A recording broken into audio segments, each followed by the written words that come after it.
And we're back in part 83. We're finally almost done this dungeon. Finally.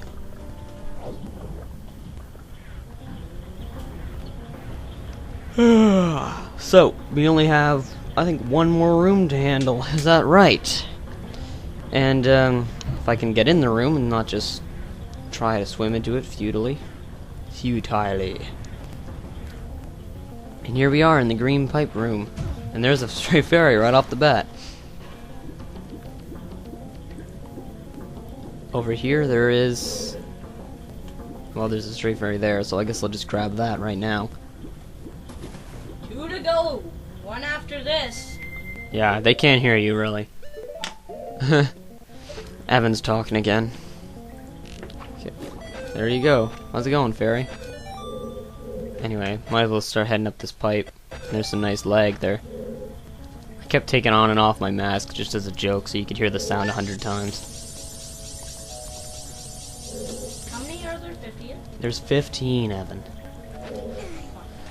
Why do you gotta ask that every single part? Now, we'll get rid of this blockage on the green pipe.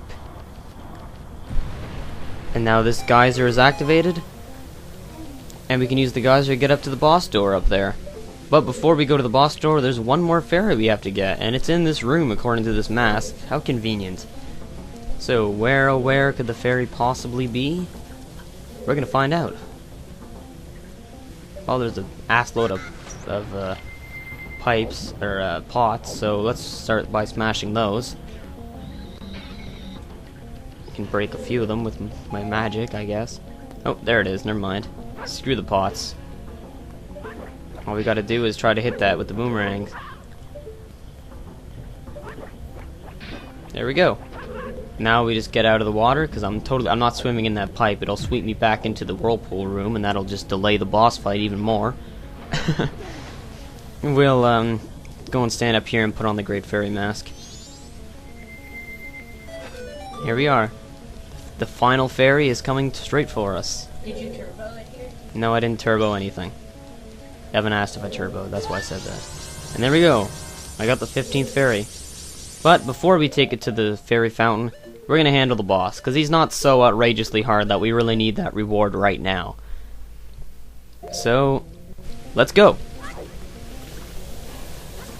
Whee! Hopefully I can beat the boss in this part. Jump into this hole, I'm sure it'll be safe. Backflip into the hole even. Whee! He's screaming in like fear and I'm saying whee! I think this cutscene right here is just like a reference to the cutscene in the Water Temple's boss from Ocarina of Time. Kinda does look like it. Where it just showed like something underwater, like ooh. And you're led to believe it's the same thing. And then dun dun dun. Let's go. Then the camera cuts away and it's like, oh my god, it's a giant fish, oh my god, it's a giant fish, oh my god, it's a giant fish. A gargantuan masked fish called Gyorg. Or Georg, or Georg. But I'm gonna call it Gyorg. The strategy here, shoot with an arrow, throw on the Zora mask, and dive right in. If you remember what I was saying in the, what'd you call it? Oh yeah, go down here, tap Z or R2 on my controller, but it's Z normally. And there you go. You did a little bit of damage. Do that 4 or 5 times and you pretty much got it. Oh yeah, and you want to get away fast or it'll eat you. If you remember what I said when I was in Pinnacle Rock earlier, that I'm not a big fan of fighting underwater monsters, then you will know exactly how I felt while fighting this thing. It's a real good thing I'd do the commentary afterwards, or the commentary would just be whimpering, pretty much, because I don't like fighting things in the water. Ew. Especially once you damage him a little bit, he starts being even more dangerous. And I'm not a big fan of that. Okay. Dive down. And swim like a little bitch. Even though bitches can't swim, really. Not underwater, anyway. Arrgh, and then he got me. And there's a bunch of lag while I'm watching this, but yeah, he ate me.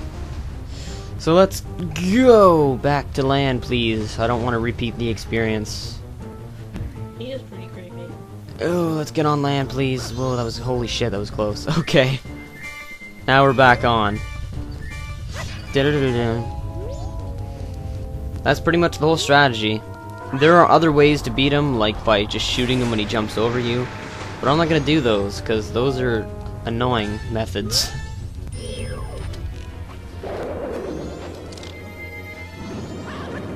He would be creepy to a 5-year-old. Sure. Evan said he'd be creepy to a 5-year-old. Thanks for telling me that, Evan. I couldn't have thought that my own self. Really need to learn how to talk. Anyway, so now he barfs out a bunch of evil fish, which isn't creepy or stupid in the slightest. And I actually made it back onto land without having to grab the edge for once, which is nice. What the hell are you doing, Evan? He's like beatboxing with his towel. Rawr! And for some reason he didn't jump right at me. I don't know why. He just like hit on land and I guess he couldn't get it up. Hardy har. Okay. Go down, avoid those fish. Arr, I said avoid those fish. Dun, dun, dun, dun, dun. Hit into that wall. Get eaten again. Hooray! Arg. And of course, as usual, I'm half dead. Which always happens when I'm fighting big monsters for some reason. Guess they like doing damage. I really like the boss music. Shoot him with an arrow. Let's go. Let's make you into some fish fillets. I know that joke was lame. At least he has a kick-ass death animation. It's a lot cooler than the turquoise fire, if you remember that. From Odalwa. And he turned into a heart. What a faggot. I'm just kidding. Okay. Grab the heart piece. Yay!